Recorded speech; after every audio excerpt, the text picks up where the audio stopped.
eh, el mundo entero está pasando una crisis de liderazgo. El mundo entero está teniendo problemas con sus líderes nacionales, cada quien en su nación. Estados Unidos tiene un relajo con su expresidente, el presidente y el que viene. Rusia, ya no digamos, las dos potencias, ya sabemos que están de cabeza, ¿no es cierto? Por otro lado, nuestros vecinos luchando por la democracia y viviendo una situación difícil también. Sabemos la condición de Venezuela, Nicaragua, ahora Argentina y otros países que se van sumando a la situación difícil que se está pasando. Nosotros como iglesia no apoyamos a ninguno, a nadie, sí, pero apoyamos a Dios. Y sabemos que Dios tiene la respuesta. Y nosotros vamos a estar siempre bendiciendo y orando por las necesidades de nuestro país. Esa es la razón por la cual hoy estamos orando. Quiero que sepan que la iglesia del Ecuador está orando. Tal vez nosotros no nos enteramos, pero, por ejemplo, la semana pasada hubo una oración de 24 horas, una hora por cada provincia, porque no solo se trata de Pichincha o de Guayaquil, Manabí o los lugares donde han habido esmeraldas, donde han habido los problemas sociales, sino que se trata de un problema nacional. Por otro lado, sabemos que nos vienen elecciones, amén. ¿Cuántos quieren que Dios ponga al presidente y no nosotros? Bueno, entonces tenemos que orar y cada quien será responsable delante de Dios por quien vota. Nosotros no inducimos a nadie a votar por nadie. Cada quien los consideramos maduros y que están viendo la situación del país y van a elegir al candidato que usted quiera.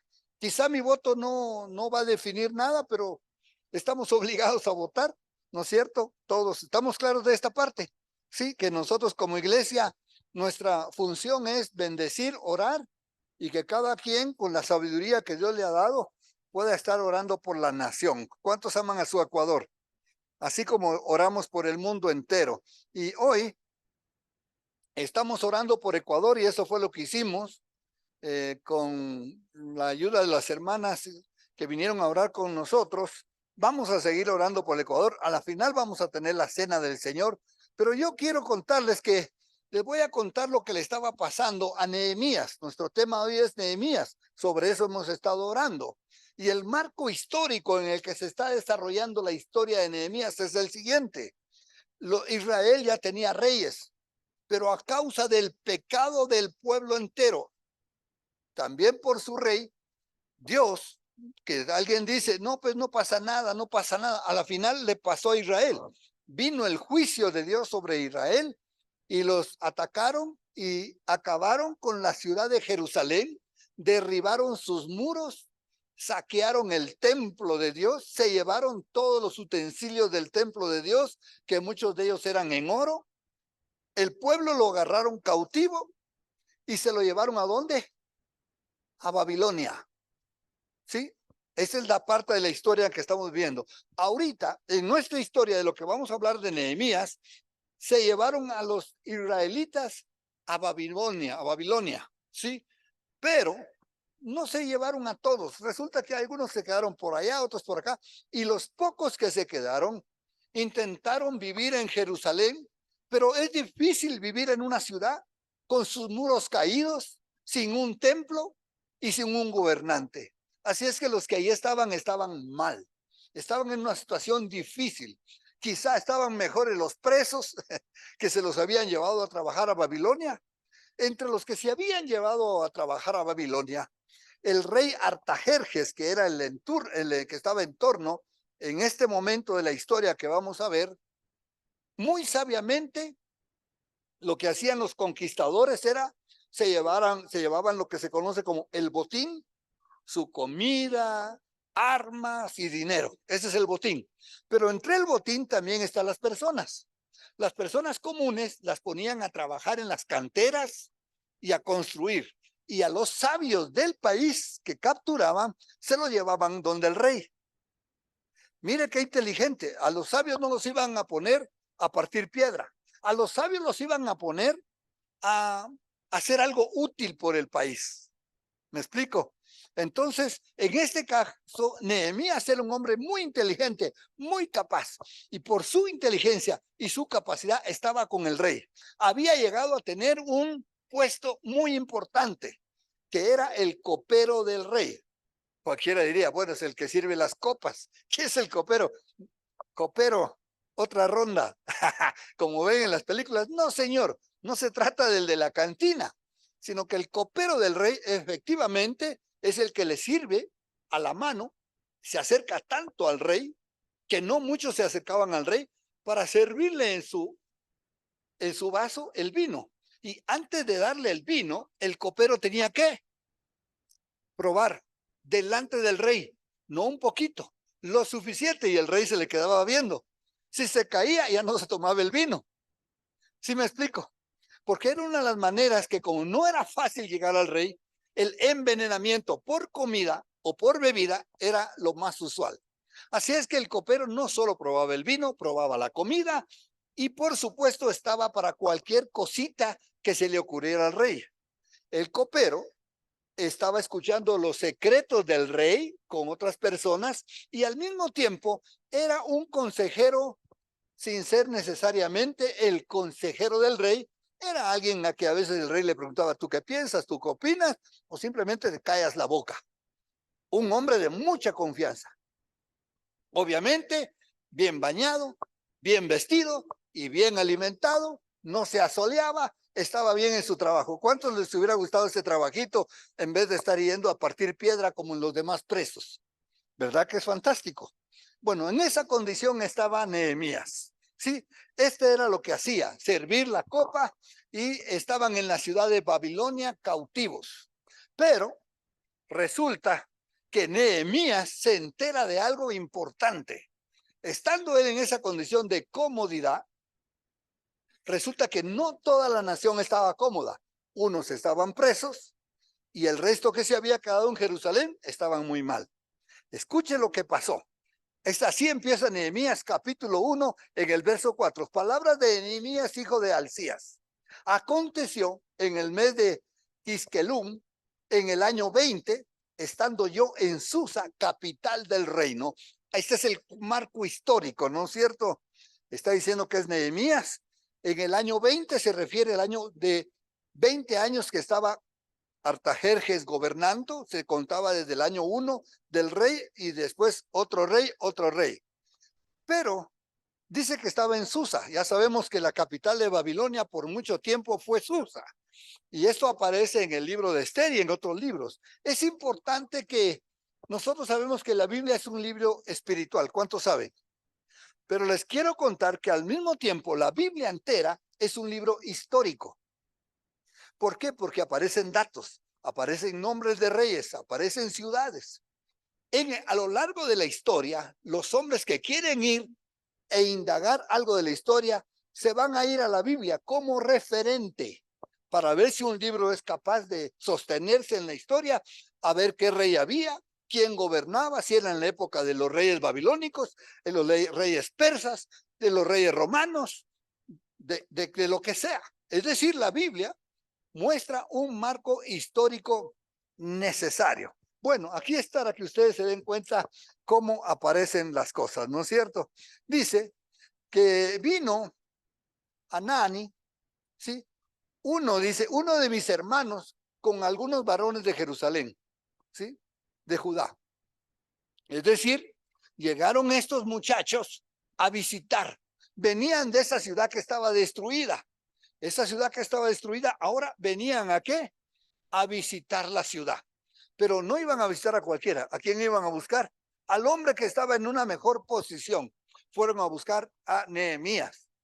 ¿Por qué? Porque tenían algo importante que darle. Y dice la escritura, y me dijeron, esto es lo que le dijeron a Nehemías, el remanente, es decir, los que habían quedado en la cautividad, los que en vez de ser llevados cautivos, se habían quedado en Jerusalén, ahí en la provincia, están en gran mal y afrenta. ¡Wow! ¡Qué noticia!, ¿no?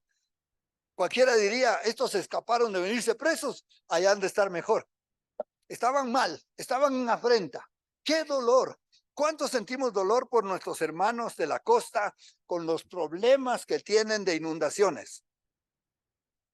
A mí me golpea mucho ver a la gente caminando entre el agua y cualquiera diría, no, cuando yo voy al agua voy al mar, a una piscina. Nuestros hermanos ecuatorianos están metidos en el agua porque se inundaron sus calles, sus casas, su ropa, su comida, todo. Está en una situación difícil por el tema del niño. No todo le van a echar la culpa a los gobiernos, ¿verdad? Por tema del niño. Pero no solamente eso, sabemos la cantidad de muertos que han habido en las ciudades, ¿no es cierto?, costeras, más que en otras. Sabemos los problemas que han habido en las prisiones. ¿Le duele a usted eso? Hay gente que no solamente le duele que su familiar esté preso, sino que ahora tiene que ir a averiguar si no le mataron al familiar. Eso es doloroso. Y si va a salir en televisión, va a salir porque mi hijo está enfermo, porque mi hijo está metido en la cárcel, porque mi hijo se está muriendo. Es duro. Y a veces nosotros nos podemos convertir en indolentes. Es decir, yo mejor ni leo las noticias ni me doy cuenta, o me hago de oídos sordos. Pues dijimos hoy nosotros vamos a dedicar este día para orar, pero no solo este día, oremos todos los días por el Ecuador, amén. Además sabemos que se vienen las elecciones, pero aquí está, dice, están en gran mal, y esto es las personas están mal. Miren el orden que se pone, primero las personas, y después dice, y el muro de Jerusalén derribado, y sus puertas quemadas a fuego. Eso quiere decir que cualquiera que intentare vivir dentro de la ciudad, cualquier ladrón se mete por las puertas, no hay muros, cualquiera los asalta en el momento más vulnerable que es el dormir, como acostumbran los ladrones, ¿no es cierto? Mientras están durmiendo o no hay nadie en casa, se entran. Si se entran con llaves, ya no digamos cómo no se van a entrar sin llave y sin puertas. Entonces, Nehemías se hace una imagen. Yo me imagino que usted también se está haciendo una imagen como Nehemías se hizo una imagen de cómo podrán estar sus hermanos en Judea, en Jerusalén, con los muros caídos, sin puertas, a la deriva. No podrán dormir, tendrán que uno que dormir, otro que vigilar. ¿Cuántos han pasado una situación como esta? 1, 2, 3. Yo también la pasé. No por ladrones, bueno, sí por ladrones también. Qué cosas, ¿no? Cuando en Guatemala, ciudad de donde yo vengo, hubo un terremoto, habían tantos temblores, tantos terremotos que venían uno tras otro, aunque no de la misma dimensión que el primero, lo que se considera réplicas, habían réplicas y habían otras que ya no eran réplicas, eran terremotos también. Así es que nosotros no podíamos, nuestra casa estaba cuarteada, las casas de los vecinos cuarteadas, se habían caído edificios, casas, 24,000 personas habían muerto hasta ese rato. No era chiste, ¿no? Entonces nosotros teníamos un patio trasero y un delantero. Resulta que el patio delantero daba con los vecinos de adelante y un pequeño pasadizo. Entonces todos decidimos, para cuidarnos y protegernos, salir a dormir a las calles, pero al espacio de adelante.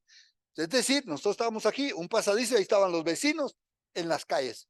Nosotros hicimos unas cabañas para quedarnos afuera, para que no nos cayeran las paredes y poder medio dormir tranquilos, porque los primeros días no podíamos dormir porque a cada rato, salgan muchachos, no se queden adentro, saquen a la abuelita. Era una cosa tremenda. Así es que todos, la calle completa, no solo la nuestra, sino que de todos los vecinos, estábamos durmiendo en las calles. Pero habían saqueos. Estaban saqueando las ciudades, estaban saqueando los edificios, estaban saqueando los vecinos. Para esto entonces los muchachos hicimos una ronda de vigilancia. Es decir, había que vigilar 2 a 3 horas en la noche, y al salir con otro amigo nos daban palos, nos daban cadenas para que saliéramos a hacer la vigilancia y la ronda del cuidado del lugar donde estábamos durmiendo, para que papá y mamá, la abuelita y los niños pequeños durmieran bien. A nosotros nos tocaba hacer todo eso. Parece que sí está bien, Eduardo. Yo estoy viendo, está bien. Gracias, yo te agradezco. Solo que se vaya la imagen. Gracias, Eduardo. Te agradezco. Ya, no me puedes poner más bonito, ya, ¿qué se puede hacer? ¿Ah? Ya no hay remedio. Para eso ya no hay remedio. Pero bueno, les estoy explicando una situación caótica que me tocó vivir por más o menos 4 a 5 meses, ¿sí? Nosotros hacíamos la vigilancia y después a despertar a un vecino, te toca. Y otros muchachos se levantaban y todos haciendo la ronda de cuidarnos en las noches, hasta que fue menguando y menguando y menguando los temblores, y ya después ya nos acostumbrábamos a que temblaba, pero ya no era lo mismo, ya no era de peligro. Eso es solo por decir, y eso que nosotros estábamos en una ciudad, estábamos entre amigos. Aquí la situación estaba seria y sus puertas quemadas a fuego. ¿Cómo se sentiría Nehemías? Como espero que nosotros tengamos una carga. Si no podemos ir, por lo menos ayudemos, por lo menos oremos. Amén. Esa es nuestra tarea, orar, portarnos bien, votar bien, hacer lo que tengamos que hacer para que nuestro país trabajar duro. Porque también hacer negocio, hacer trabajo, implica mantener a un país económicamente levantado. Bueno, cuando oí estas cosas, ahora está Nehemías escuchando, cuando oí estas palabras me senté y lloré e hice duelo por algunos días. Ayuné y oré delante del Dios de los cielos. Sin duda alguna él estaba muy ocupado atendiendo al rey, asegurándose que no le quiten el puesto y haciendo bien su tarea, que no había escuchado lo que estaba pasando ahí, pero ahora ya lo sabe, ahora ya le contaron. Y nosotros pues tenemos los canales informativos que nos mantienen al día. Tenemos que estar en una actitud de oración, de súplica y de pedirle a Dios por nuestra nación. Amén. Y dije, ahora esta es la oración. Esta es la oración que hemos estado haciendo, la oración de Nehemías. Y dijo Nehemías, oró a Dios, te dijo, te ruego, oh Jehová, Dios de los cielos, fuerte, grande, temible, que guarde el pacto y la misericordia a los que le aman y guardan sus mandamientos. Primer cosa que vamos a aprender de la oración de Nehemías. Cualquiera diría usted, pero ¿por qué no me imprime la oración de Nehemías o yo desde la casa leo la oración y la oro? Porque no quisiéramos caer en el error de convertir una oración en una letanía, en una oración aprendida de memoria, porque si no yo les hubiera dicho, en vez de 3 Ave Marías y 4 Padres Nuestros, les hubiera hecho 5 Nehemías, un Padre Nuestro, ¿no es cierto? Y no vengan a la iglesia. El problema con los rezos y las oraciones aprendidas de memoria es que después ya no las decimos con sentido, las decimos como una repetición. Yo recuerdo cuando de muchachos nos íbamos a confesar. Yo pongo mi ejemplo porque no voy a poner uno de ustedes, ¿no es cierto? Ustedes darán cuenta, Dios, cómo oraban antes. Y yo decía, nos pasaban con el Padre, ¿no? ¿Qué ha hecho? ¿Qué malo ha hecho? Yo tenía para contarle al Padre muchas de cosas. Entonces el Padre me decía, bueno, entonces 5 Padres Nuestros, de ti, me decía, ¿no es cierto? Y salía yo y encontraba a mis amigos orando también, rezando. Y yo, a ver quién gana más rapidito.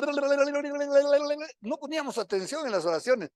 ¿Cuántas llevas? 3. Y vos 2. Apúrate. Salimos a ver a las chicas afuera de la iglesia. ¿Solo a mí me pasó esto o alguien se identifica conmigo? Vivi, usted y yo tenemos que ir al confesionario de nuevo, a ponernos a cuenta. Solo nosotros dos, los demás, miren, no, han sido santitos todos. Bueno, entonces lo primero que hace Nehemías, como cuando Jesús enseñó el Padre Nuestro, ¿cómo empieza el Padre Nuestro? Que lo conocemos como el Padre Nuestro. ¿Cómo empieza? Padre nuestro que estás en los cielos, santificado sea tu nombre. Te ruego, Jehová, Dios de los cielos, grande, temible, que guardas el pacto y la misericordia de los que te aman y guardan sus mandamientos. Primero, cuando ore, honre a Dios. ¿Sí me escuchó? Cuando empiece orando, no solo, ay, me voy a orar. Sí, Señor, te pido que me des. Te pido que me suplas. Te pido que mandes a pasear a fulano o a sutano. Solo peticiones.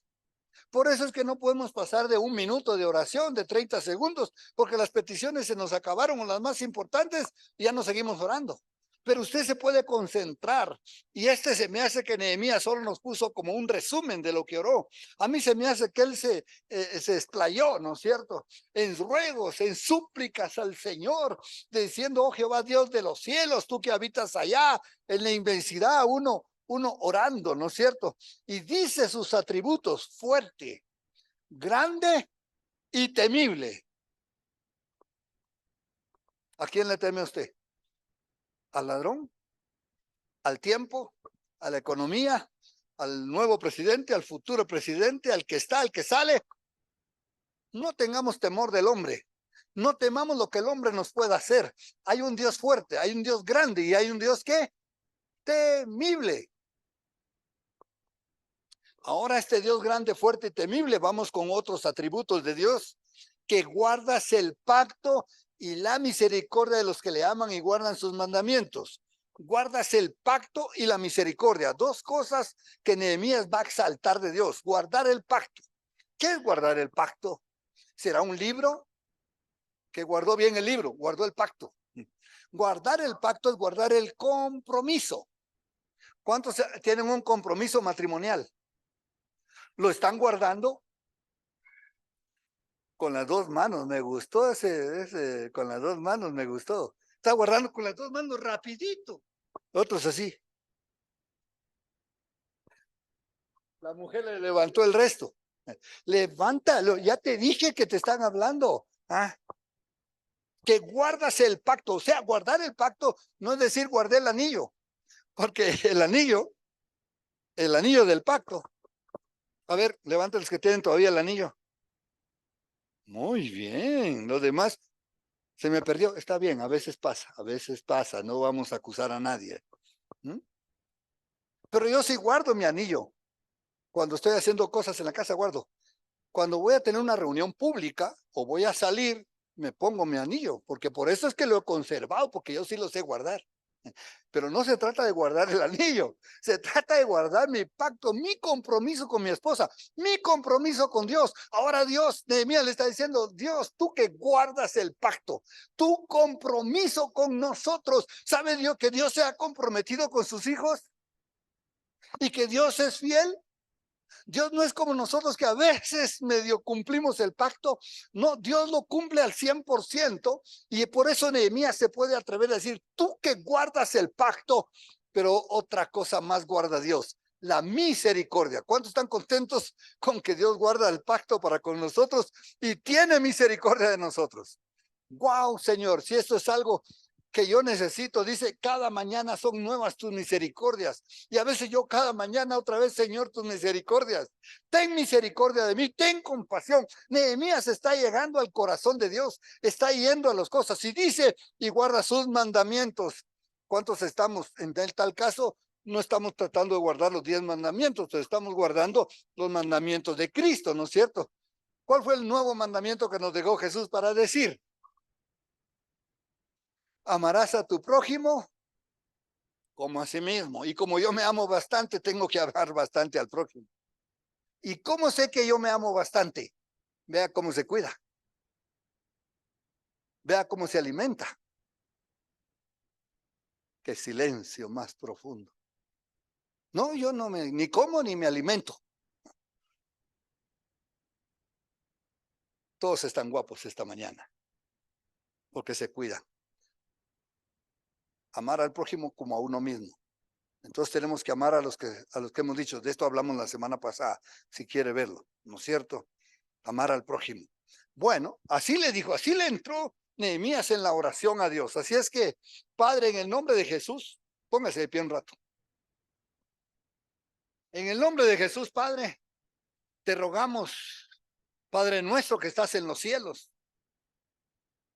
tú que habitas, Señor, en la inmensidad, tú que estás en la pureza, Señor, Padre de todos los cielos, te bendigo esta mañana. Te reconozco como Dios, Señor, Dios todopoderoso, que tú eres fuerte, no hay nadie más fuerte que tú. Tu fuerza, Señor, es la que necesitamos. Tu fuerza es la que sostiene al mundo. Con tu fuerza, Señor, tú hiciste el universo. Tú eres grande. Aparte de eres grande, Señor, eres temible porque tú eres el único juez, rey y Señor del universo que juzga con justo juicio. A quien yo, Señor, hoy me apiado, con el que yo hoy, Señor, me comprometo. Gracias, Padre mío. Gracias por esto. Sí, gracias, Señor. Señor, y nosotros estamos buscando cumplir.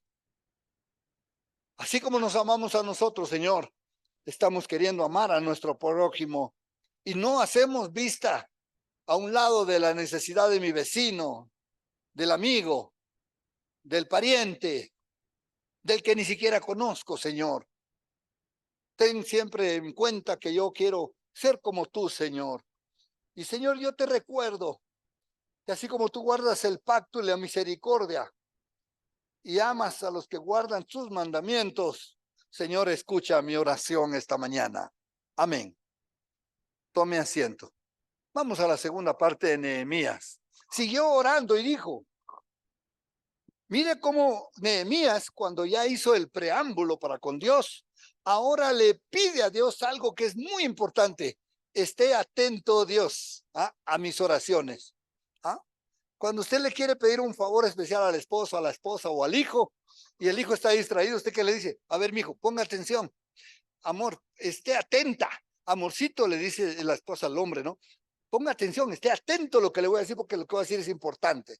Esté ahora atento tu oído y abiertos tus ojos para oír la oración o la súplica de tu siervo. Mire cómo Nehemías se pone como un siervo del Señor.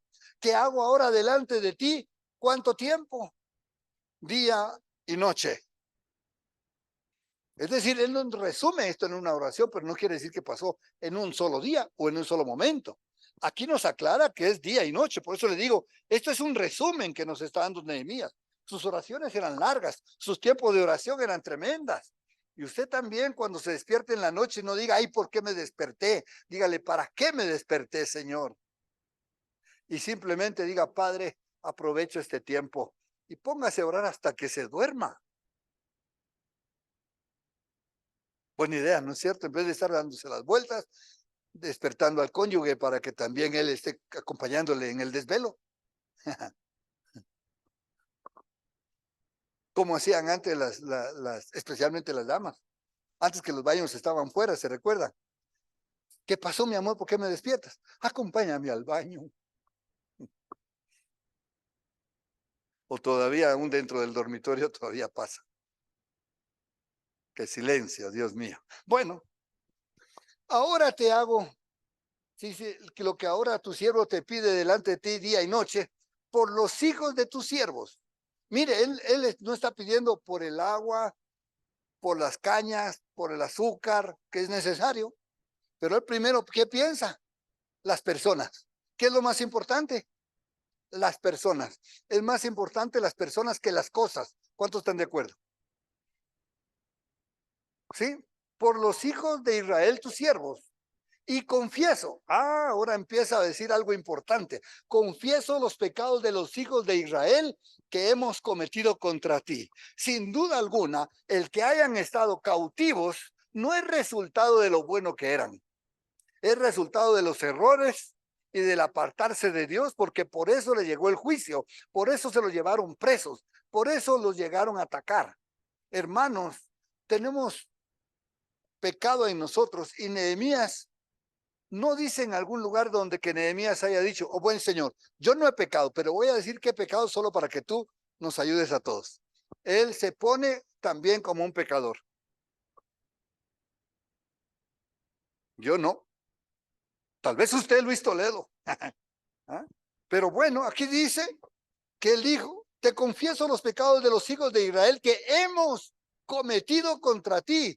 Sí, asegura esto. No es que por si Dios, por si hemos pecado. No, sí, yo y la casa de mi padre hemos pecado. Y dice, en extremo nos hemos corrompido contra ti. Es decir, la cosa estaba seria. Y yo creo que uno de los grandes pecados de los pueblos es cómo el pecado ha entrado en las naciones, ¿no? Cómo ahora las naciones han venido a cambiar los valores de la familia, los valores del ser humano. cómo vienen trayendo cuánta tontería, ¿no es cierto?, a la vida de los ciudadanos como que fuera bueno. Y después le llaman a lo malo bueno. Y después dice, pero ¿qué hemos hecho de malo? ¿Por qué estamos en esta situación? ¿Sí? Cuando como nación a veces hemos aprobado leyes que no son correctas. Y nosotros los hijos del Señor calladitos como Nehemías, pero Nehemías ya despertó y nosotros ya despertamos. Amén. Acuérdate ahora, dice, y no hemos guardado los mandamientos, estatutos y preceptos que diste a Moisés, tu siervo. Acuérdate ahora de la palabra que diste a Moisés, tu siervo, diciendo, ahora está apelando a algo que Dios se comprometió. Recuerda que le dijo que Dios era un Dios de pacto. ¿Se recuerda eso? Ahora le está recordando cuál era el pacto. Acuérdate ahora de la palabra que diste a Moisés, tu siervo, diciendo, este fue el compromiso que hizo Dios con Moisés. Es del compromiso que se va a agarrar Nehemías para pedir el derecho que tiene a recibir lo que está pidiendo en oración. Amén. ¿Usted en nombre de quién va a pedir? ¿En nombre de Nehemías? ¿En nombre de Moisés o en nombre de quién? En nombre de Jesús. Amén. Porque Él ya lo hizo todo por nosotros. Aleluya. Estamos agarrando la idea, ¿no es cierto? Sí, nosotros hemos pecado y yo os me dice, y le dijo, acuérdate de la palabra que le diste a Moisés, tu siervo, diciendo, sí, vuestros pecados, si vosotros pecares, es la palabra correcta, y yo os dispersare por los pueblos, es decir, si llegaran a pecar, como efectivamente pasó con Israel, y ustedes fueran dispersos por los pueblos, como efectivamente pasó, a unos se llevaron a Babilonia y otros se tuvieron que huir, ¿sí o no? ¿Por cuánto tiempo los judíos pasaron dispersos en las diferentes dispensaciones después de Cristo? ¿Cuántos saben que Israel no existía en el año 50 o 51? ¿A quién? Más o menos por ahí, 50 o 51. Después de la Segunda Guerra Mundial, los judíos que quedaron dispersos por todo el mundo porque huyeron, los que no murieron, sí, los 6 millones que no murieron, los que quedaron, Naciones Unidas hizo una proclamación de que les iban a devolver su tierra a Jerusalén. Y entonces llamaron a todos los judíos de todo el mundo. Los que estaban acomodados en otras ciudades no fueron, pero estos ayudaron y todos aquellos, vale la pena que ustedes vean una película que se llama Éxodo, pero no se trata del éxodo de Egipto, sino que el éxodo de cómo emigraron para volver a ocupar Jerusalén. Se ve cómo los barcos llegaban y cómo tuvieron que ir a llegar a una tierra que no estaba habitada para poderla habitar. ¿Sí? Es decir, Dios desde todas las esquinas hizo llamar a su pueblo para volverlo a regresar, en tal caso a los judíos, como pueblo históricamente elegido por Dios, ¿no es cierto? Diciendo, si vosotros pecareis, yo os dispersaré por los pueblos, sí, y esto ha pasado, pero si os volviereis, aquí está la clave, hermano, que nosotros tenemos que aprender. Una cosa es nos golpeamos, perdóname yo pecador, y después, ¿cuántas veces me he golpeado? ¿Serán suficientes? No es por las veces que te has golpeado el pecho, sino que es por la fe y que estás creyendo que eres perdonado. Pero si se volviereis a mí y guardareis mis mandamientos, volverse a Dios,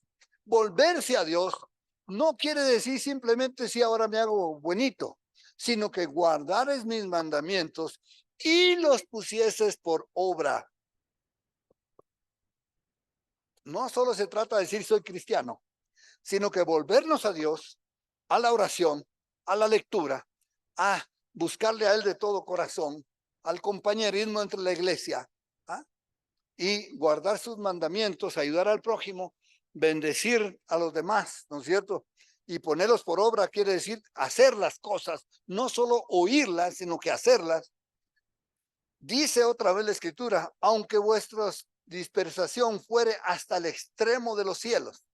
Imagínense, no importa hasta dónde hemos llegado de mal como pueblo, no importa cuán mal estemos por el niño, por la guerrilla, por narcotráfico, por narcoguerrilla, por terrorismo, por vandalismo, pues ya todos los apelativos que usted sabe que están los males de que hoy tenemos. No importa qué tan mal hayamos llegado a estar, aún dice, vuestra dispersación fuere hasta los extremos de los cielos, de allí, del lugar donde estemos de mal, tenemos que confiar, tenemos que creer, tenemos que orar, hermanos, porque aún de allí os recogeré y os traeré al lugar que escogí para habitar allí mi nombre. Es decir, Dios quiere un pueblo donde Él habite, donde se sienta la presencia de Dios. Amén. No, yo ya la tengo, pero no solo se trata de usted. Recuerde que Nehemías no solo se trataba de él, se trataba de toda una nación. Por eso es nuestro clamor el día de hoy. Esto es lo que el Nehemías le está orando a Dios y sigue diciendo, ellos pues son tus siervos, todos son tus siervos, tu pueblo, los cuales redimiste con tu gran poder y con tu mano poderosa. Le está recordando la salida de Egipto con tu mano poderosa. Te ruego, oh Jehová, otra vez un ruego. ¿Cuántos quieren orar conmigo de nuevo? Póngase de pie un ratito más. Padre, te damos gracias, Señor, porque podemos reconocer nuestro pecado. Sí, Señor, todos nosotros hemos pecado. La nación entera ha pecado, Señor.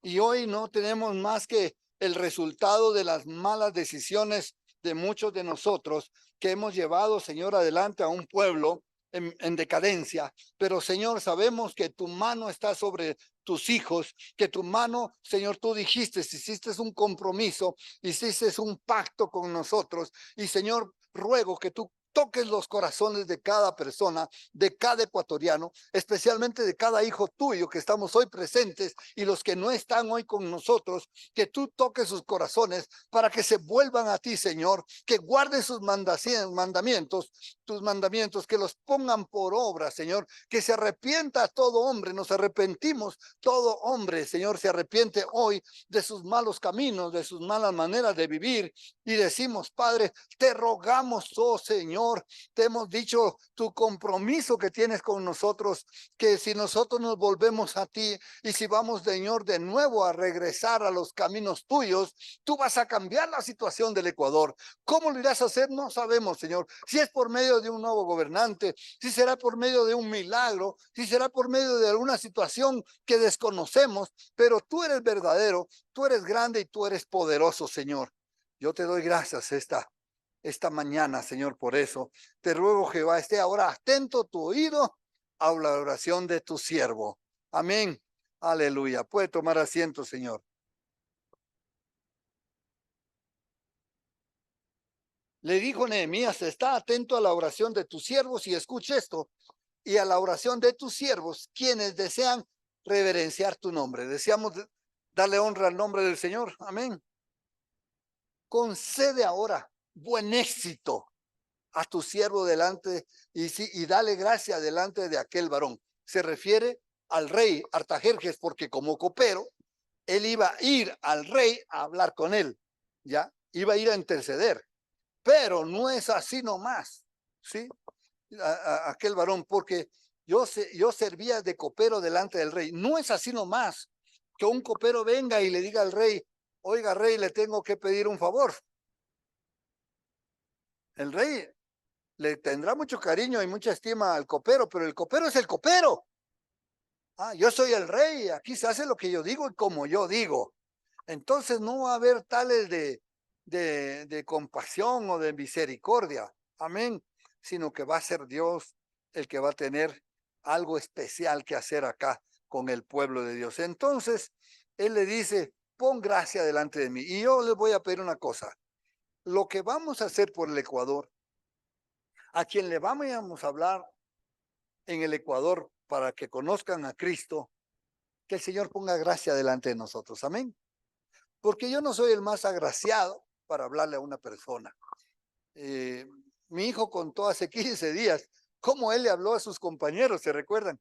Y los compañeros no querían saber del evangelio porque mi hijo lo están mandando al infierno si no se arrepentían. Pero él contó eso como una experiencia que antes hacía.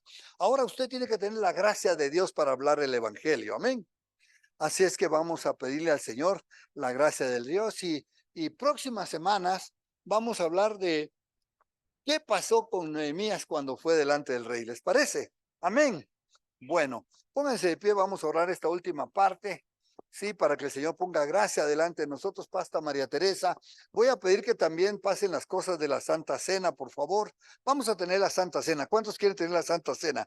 Hoy nos hemos arrepentido, hoy nos hemos puesto delante de Dios y vamos a pedir que el Señor venga.